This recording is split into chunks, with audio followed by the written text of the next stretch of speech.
जब चोर के घर ही चोरी हो जाए तो क्या ही कहना। जी हाँ, चीन के साथ कुछ ऐसा ही हुआ है। दरअसल आप लोग सभी अच्छे से जानते हैं कि चीन आज जो हथियार अपने देश में बनाता है, जो मेड इन चाइनीज वेपन है, सारे के सारे चोरी की गई टेक्नोलॉजी से तैयार किए गए हैं।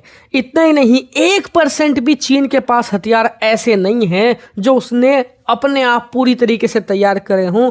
कुछ ना कुछ उसमें चोरी का लगा जरूर मिलेगा। ऐसा नहीं है कि ये सिर्फ एक ही देश को टारगेट कर सकते हैं, नहीं, ये रूस की हथियार कंपनियों की टेक्नोलॉजी चुराते हैं, यूरोपियन वेपन कंपनीज की टेक्नोलॉजी चुराते हैं, और अमेरिका तो इनका प्राइम टारगेट है। उसकी हथियार टेक्नोलॉजी तो इन्होंने खूब जमकर चुराई है। और सबसे मजे की बात, ये ऐसा नहीं कि एक देश की हथियार टेक्नोलॉजी चुराई और उससे हथियार बना लिया, नहीं, ये एक हथियार बनाने में 3-4 देशों की अलग अलग टेक्नोलॉजी का इस्तेमाल करते हैं ताकि बेस्ट चीजों को जोड़कर बेस्ट चीज बन पाए। लेकिन स्थिति यह है, इनके ज्यादातर हथियार ना तो कामयाब हो पाते हैं, ना ही सही से वर्क करते हैं। इतना ही नहीं, अगर खराबी आ जाए बाद में तो इनके ही इंजीनियर उसे ठीक नहीं कर पाते। इसका मैं एक उदाहरण आपको देता हूं। साल 2020 में पाकिस्तान का एक HQ सीरीज का एयर डिफेंस सिस्टम था जो पूरी तरीके से डेड हो गया था। क्यों?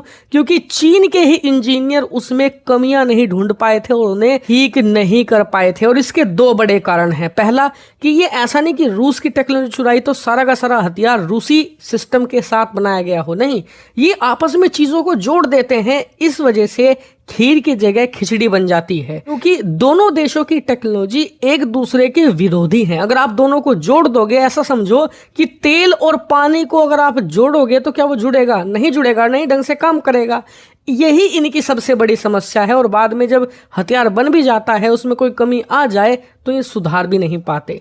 खैर, जो भी हो, लेकिन अब इनके साथ अमेरिका ने बिल्कुल ऐसा ही कर दिया है। दरअसल इनका जो HQ-22 एयर डिफेंस सिस्टम है, जो सबसे लेटेस्ट एयर डिफेंस सिस्टम है, उसकी टेक्नोलॉजी अमेरिकी खुफिया एजेंसी CIA ने चुरा ली है। जी हाँ, स्क्रीन पर आप देख सकते हैं, रिपोर्ट आई है कि अमेरिका ने बिल्कुल ऐसा ही एक एयर डिफेंस सिस्टम तैयार किया है जो कि चीन के HQ-22 जैसा है। और उसके लिए इन्होंने चीन की कंपनियों की जासूसी करी और वहां से HQ-22 की ज्यादा से ज्यादा टेक्नोलॉजी निकलवाई और फिर उसकी मदद से HQ-20 जैसा ही